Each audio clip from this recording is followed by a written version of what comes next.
Hello students, आज हम exercise 15A question 8 से सॉल्व करेंगे। स्टूडेंट्स, ये एक्सरसाइज 15A की सेकंड वीडियो है। फर्स्ट वीडियो का लिंक डिस्क्रिप्शन में दिया गया, अगर आपने नहीं देखे तो वहाँ से देख सकते हैं। स्टूडेंट्स, एक मैंने चैप्टर 15 की एक इंट्रोडक्शन वीडियो बनाई है, अगर आपने नहीं देखी तो वो भी देख सकते हैं। इससे आपको एक्सरसाइज की जो क्वेश्चंस हैं वो सॉल्व करने में हेल्प मिलेगी। Question 8. Each of the two equal angles of an isosceles triangle is twice the third angle. Find the angles of the triangle.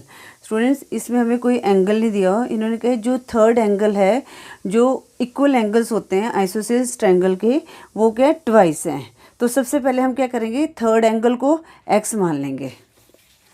तो यहाँ पे लिखेंगे let the third angle of an isosceles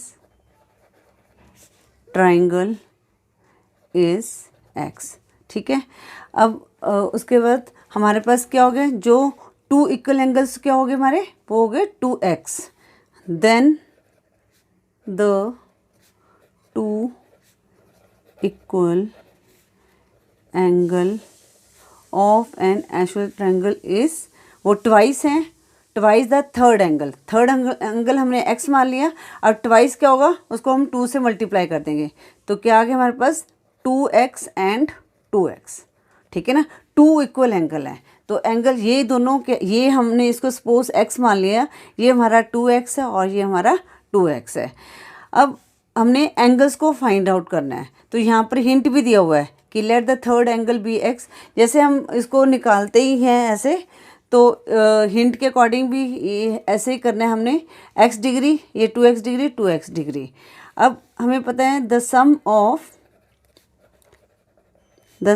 of angles of a triangle is 180 degree. ठीक है। तो एक हो गया हमारे पास 2x plus 2x plus x equal to 180। तो 2 + 2 4 + 1 5x equal to 180। x equal to x की वैल्यू निकालेंगे तो हमारे पास कितना आ जाएगा, 5 3 = 15, 18 मीन्स 15 लेस किया तो 3 रह गए 30, 5 6 = 30। तो x की वैल्यू हमारे पास क्या आ गई, 36 आ गई। तो हमारे पास जो थर्ड एंगल है वो क्या आ गया, 36। थर्ड एंगल, क्योंकि x की वैल्यू x माना था हमने, तो x की वैल्यू 36 आई है, तो ये 36 डिग्री आ गया। और जो टू इक्वल एंगल क्या आ गए हमारे पास, 2x है, तो 36 को हम 2 से मल्टीप्लाई कर देंगे। Two equal angle equal to 36 × 2, 72 degree. Right. अब हम लिखेंगे आंसर में hence the measure of angles of an isosceles triangle are 36 degree, 72 degree and 72 degree. Question 9. If one angle of a triangle is equal to the sum of the other two, show that the triangle is right angle. अब students, right angle कैसे बनता है, हमने right angle show करना है। Question 9 है, right angle हमारा ऐसे बनता है। ठीक है ना। अब राइट एंगल में एक एंगल क्या होता है, 90 डिग्री होता है। तो अब वो कह रहे हैं कि one angle of a triangle, जो ये one angle of a triangle 90 degree है, is equal to the sum of the other two, ये इसके इक्वल है। अगर ये इक्वल है तो हमने शो करना है कि ये जो एंगल है ये राइट एंगल है या नहीं है। तो स्टूडेंट, सबसे पहले हम सपोज कर लेते हैं इनको A B C। ठीक है ना। Suppose the angles R angle A B and C। Angles R angle A, angle B and angle C। Right. अब हमने जो एंगल B है, ये हमें क्या दिया हुआ है कि A और C का सम है। ठीक है ना। Angle B equal to angle A plus angle C, ये हमें गिवन दिया हुआ है। ठीक है, ये हमारे पास क्या है, गिवन है। ये था ना यहाँ पर if one angle of a triangle is equal to the sum of the other two, ठीक है ना। ये जो एंगल बी जहाँ पर 90 डिग्री बन रहा है ये इन दोनों का सम है, ठीक है। अब हमारे पास ये तो हमें पता ही है कि जो सम ऑफ जो एंगल्स हैं वो क्या है 180 डिग्री है। तो angle A plus angle B plus angle C equal to 180 degree because the sum of angles of a triangle is 180 degree, right. अब यहाँ पर क्या है जो एंगल बी है, एंगल बी तो हमने इसको निकाला है ना, तो एंगल बी हम एज इट इज़ लिख लेंगे। जो एंगल बी है ये एंगल ए और एंगल सी के इक्वल है, तो हम इसकी जगह क्या लिख देंगे एंगल बी लिख देंगे, ठीक है। एंगल बी हमने लिख दिया इक्वल टू 180 डिग्री। तो अब इनको हमने ऐड किया, 2 एंगल बी आ गया इक्वल टू 180। एंगल बी निकालना है, अब 180 को हमने 2 से क्या कर देना है डिवाइड कर देना है, 2 9 ज़ा 18। तो एंगल बी हमारे पास कितना आ गया 90 degree.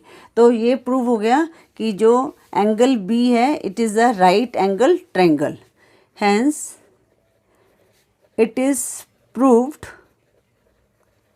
That angle B is a right angle triangle, right. यहाँ पर हमने क्या किया ये मैं आपको दोबारा से समझाती हूँ। जो हमारे पास गिवन था angle B equal to angle A plus angle C है, तो हमने एंगल बी को एंगल बी की जगह यहाँ पर एंगल ए और एंगल सी रह गया ना, एंगल बी को तो हमने अलग कर दिया, तो इसकी जगह हमने यहाँ पर क्या लिख दिया एंगल बी लिख दिया, फिर इसको हमने सॉल्व कर दिया। Question 10 in a triangle A B C if 2 angle A equal to 3 angle B equal to 6 angle C calculate angle A angle B and angle C. Students ये मैंने एक इंट्रोडक्टरी वीडियो बनाई थी, तो उसमें एक एग्जांपल में मैंने ये सॉल्व करके भी बताया था आपको। तो स्टूडेंट्स सबसे पहले हम जब ऐसे क्वेश्चन आते हैं तो सबसे पहले हम इनको क्या मान लेते हैं एक्स मान लेते हैं, ठीक है ना। हमने एंगल ए बी सी निकालना है, तो हम लिखेंगे सपोज या let 2 angle A equal to 3 angle B equal to 6 angle C equal to x degree, ठीक है।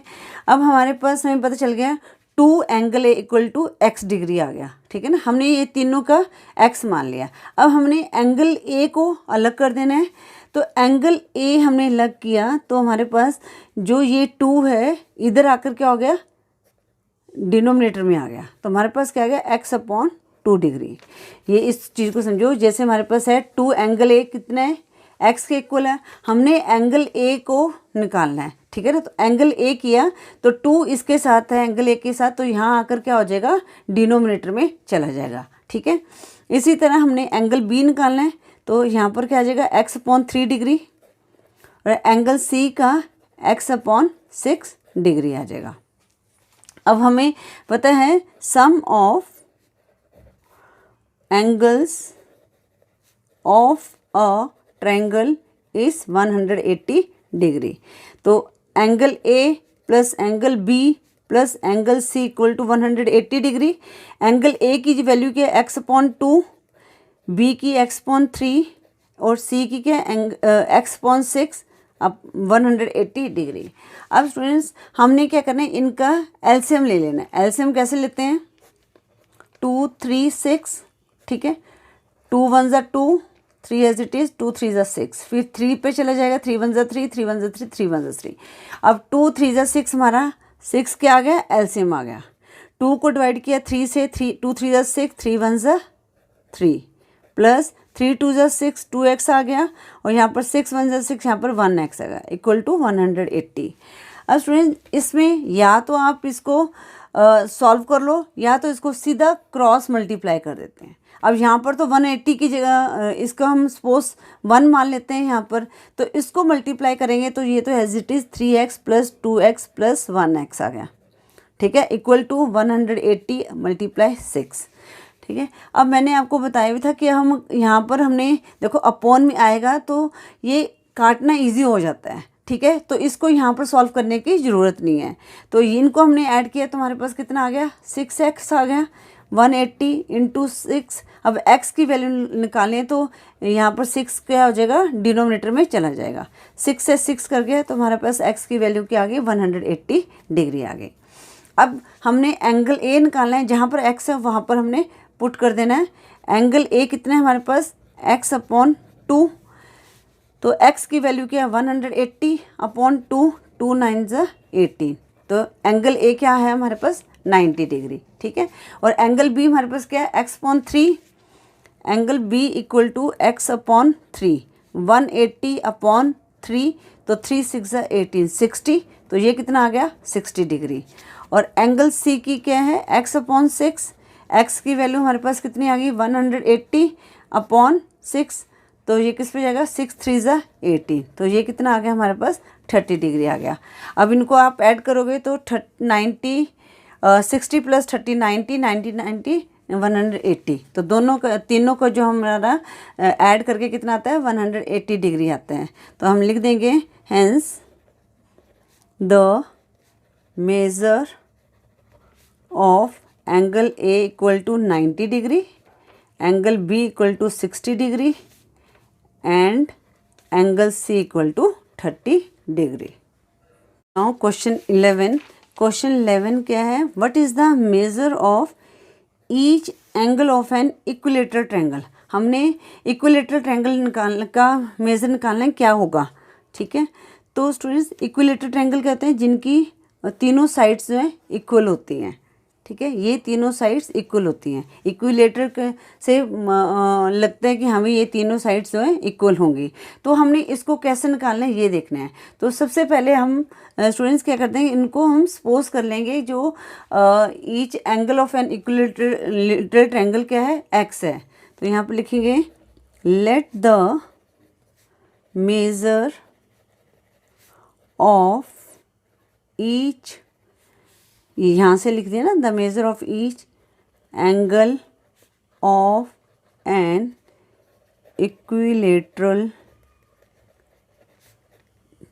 ट्रायंगल, या आप वो ऐसे भी बना सकते हैं, triangle equal to x degree, ठीक है। अब हमें पता ही है, वी नो, या इसको लिखो या ऐसे सीधा भी लिख सकते हैं, that the sum of angles of a triangle is 180 degree, ठीक है। अब हम तीनों एंगल्स को हमने x मान लिया था, ये भी x है, ये भी x है, ये भी x है।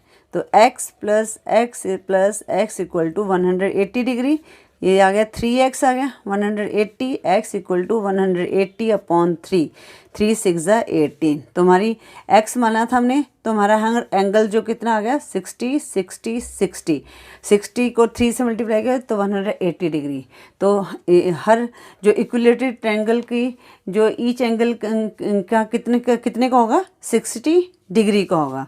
तो हम आंसर में लिखेंगे, hence the measure of each angle of an equilateral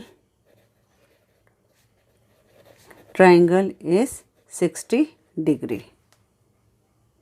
Now question 12. In the given figure, DE parallel BC, if angle A equal to 65 degree and angle B 55 degree, find angle ADE, angle EAED and angle C। Student question 12 में है, जो DE है ये parallel BC के है। हमें angle A दिया हुआ है 65 डिग्री और एंगल B दिया हुआ है 55 डिग्री। हमने एंगल AD ये वाला एंगल निकालना है, और एंगल ED ये वाला निकालना है, और एंगल ACB, ठीक है। एंगल C, चाहे आप C बोल दो, जो हमने एंगल लेना होता है उसको हम क्या लिखते हैं, बीच में लिखते हैं। तो स्टूडेंट्स अब हमें ये दिया हुआ है, गिवन क्या दिया हुआ है, DE parallel BC, DE parallel BC। अब हम इसको क्या लेते हैं, ट्रांसवर्सल ले लेते हैं, ADB। इसको हमने ट्रांसवर्सल ले लिया तो ये जो एंगल है ये दोनों हमारे कौन से एंगल बन रहे हैं, कॉरस्पॉन्डिंग एंगल्स बन रहे हैं। आपने पैरेलल लाइंस में सीखा था, ये पैरेलल लाइन चल रही है ना, तो इसको हम ट्रांसवर्सल मान जाते हैं। तो ये एंगल हमारे कौन से हो गए, कॉरस्पॉन्डिंग एंगल्स, और कॉरस्पॉन्डिंग एंगल्स आपको पता है वो हमेशा इक्वल होते हैं। तो यहाँ पर लिखेंगे D E parallel B C A D B is a transversal, ठीक है, इज अ ट्रांसवर्सल। तो एंगल ए डी ई, जो angle A D E equal to angle A B C equal to 55 degree. क्यों है, क्योंकि corresponding angles हैं और corresponding angles equal होते हैं, ठीक है। अब ये 50 डिग्री, तो हमारे पास ये भी 50 डिग्री आ गया, ठीक है। एंगल डी भी हमारे पास 50 डिग्री आ गया। अब हमने निकालना है एंगल ए ई डी। अब आपको पता ही है ट्रायंगल में जो एंगल्स हैं इनका आपस में ऐड करने पर कितना आता है, 180 डिग्री आता है। तो यहाँ पर हम लिखेंगे, तो हमारे पास एंगल ए डी तो निकल गया, ठीक है। अब हमने एंगल ए ई डी को निकालना है, तो लिखेंगे the sum of angle of a triangle is 180 degree.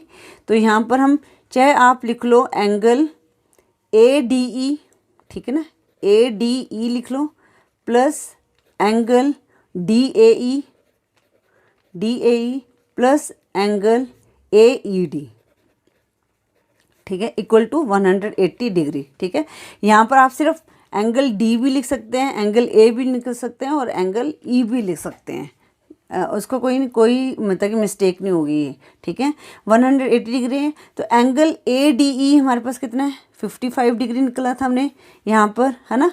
और एंगल ए डी ए ई ये ऑलरेडी 65 दिया हुआ है, और हमने एंगल ए ई डी को निकालना है, ए ई डी हमने निकालना है, ठीक है, इक्वल टू 180।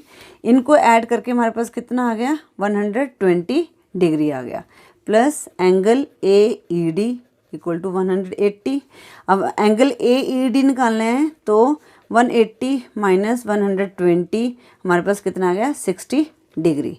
तो एंगल ए ई डी ये वाला हमारे पास 60 डिग्री आ गया, ठीक है। अब हमने निकालना है एंगल सी निकालना है। अब स्टूडेंट्स देखो, एंगल यहाँ पर इसको हम ट्रांसवर्सल मान लेते हैं, एंगल ए ई सी को ट्रांसवर्सल, तो ये हमारे कौन से एंगल बन रहे हैं, ये भी कॉरस्पॉन्डिंग एंगल बन रहे हैं। तो ये 60 डिग्री है, तो ये भी हमारा 60 डिग्री होगा, ठीक है ना। तो यहाँ पर हम लिखेंगे, यहाँ पर 1 2, ठीक है, ये 3 ऐसे करके भी लिख सकते हैं यहाँ पर। तो यहाँ पर हम लिखेंगे D E parallel B C and A E C is a transversal, ठीक है, ये हमारे पास है। अब यहाँ पर angle A E D equal to angle A C B, या A C angle C B लिख सकते हो, इक्वल टू 60 डिग्री। क्यों 60 डिग्री है, कॉरस्पॉन्डिंग एंगल्स हैं। देखो ना, है ना इजी निकालना, कितना इजी था निकालना, ठीक है। अब हम आंसर लिख देंगे जो हमारे पास आया हुआ है। एंगल ए डी ई पूछा था, वो निकला हुआ है 50 degree. Angle A E D आया हमारा 60 डिग्री, और एंगल सी हमारे पास भी 60 डिग्री आया है। Student question 13, can a triangle have 2 right angles. अब स्टूडेंट्स, और ट्रायंगल में क्या 2 राइट एंगल्स होते हैं। राइट एंगल्स क्या होता है, 90 डिग्री होता है। तो 2 क्या 90 डिग्री बन सकते हैं, तो नहीं बन सकते हैं, ठीक है ना, क्योंकि जो तीनों को जो एंगल्स होते हैं उनको ऐड करने पर कितना आता है, 180 डिग्री आता है। तो हम यहाँ पर लिखेंगे क्वेश्चन 13 1 का नो लिखेंगे, और साथ में लिखेंगे because the sum of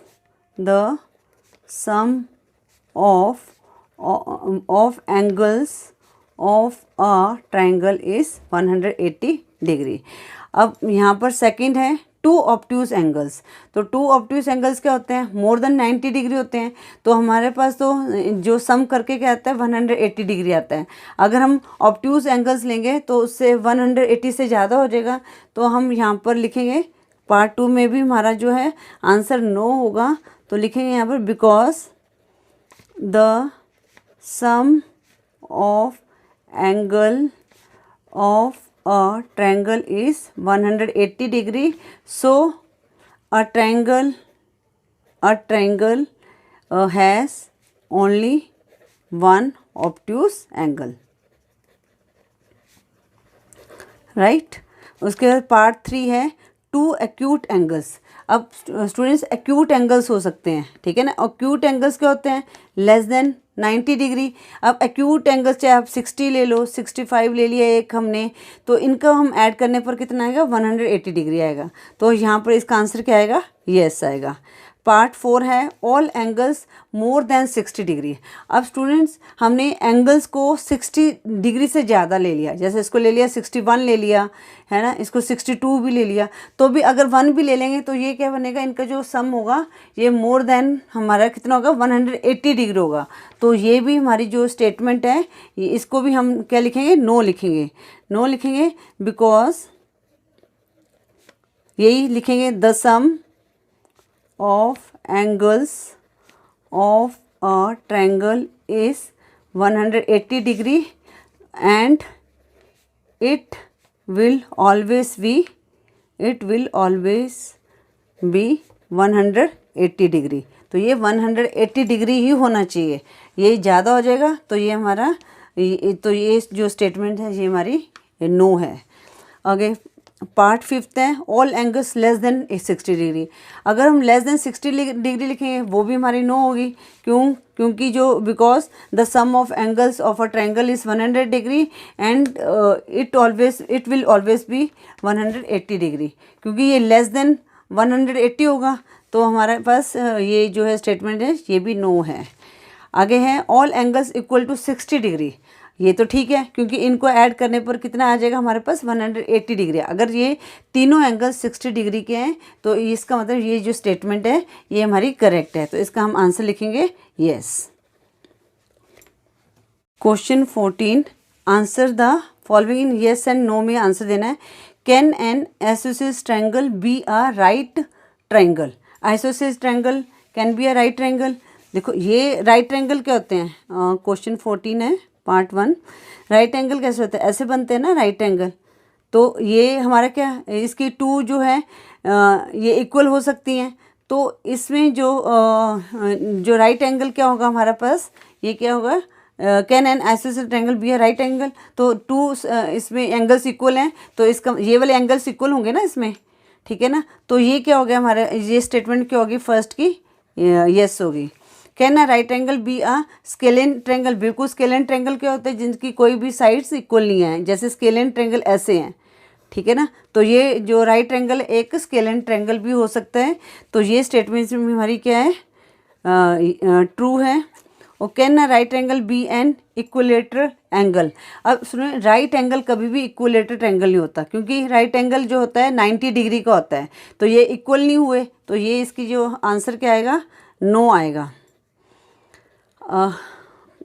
question 4, can an obtuse angle be an isosceles triangles? Yes, obtuse angle कौन से होते हैं? मोर देन 90 डिग्री, और वो आइसोसेलेस ट्रायंगल हो सकते हैं।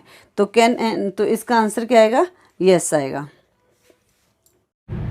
क्वेश्चन 15 है fill in the blanks. A right triangle can not have dash angle. अब राइट ट्रायंगल है, राइट ट्रायंगल ऐसे बनता है हमारे पास, एक 90 डिग्री का बना है, ठीक है ना। अब ये 90 डिग्री का है और ये हमारे पास कौन से एंगल हो गए? लेस देन 60 डिग्री हो गए। ये कौन से हो गए? एक्यूट एंगल्स हो गए। तो हमारे पास कौन कौन से एंगल थे? मैंने आपको इंट्रोडक्शन की वीडियो में बताया था। एक्यूट एंगल्स होते हैं, ऑब्ट्यूज एंगल्स होते हैं। तो ये कौन सा ऑब्ट्यूज एंगल्स कौन से होते हैं? मोर देन 90 डिग्री होते हैं। तो इसका आंसर क्या आएगा? Obtuse angles, OBTUSC, obtuse angles. और part 2, the acute angles of a right triangles are क्या होंगे? अब राइट ट्रायंगल्स में एक एंगल 90 डिग्री बनता है, तो ये क्या होंगे? 45 + 45 90 डिग्री हो गए। तो इसका आंसर क्या आएगा? Complementary, COMPLEMENTARY, complementary. Part 3, each acute angles of an isosceles triangle measures.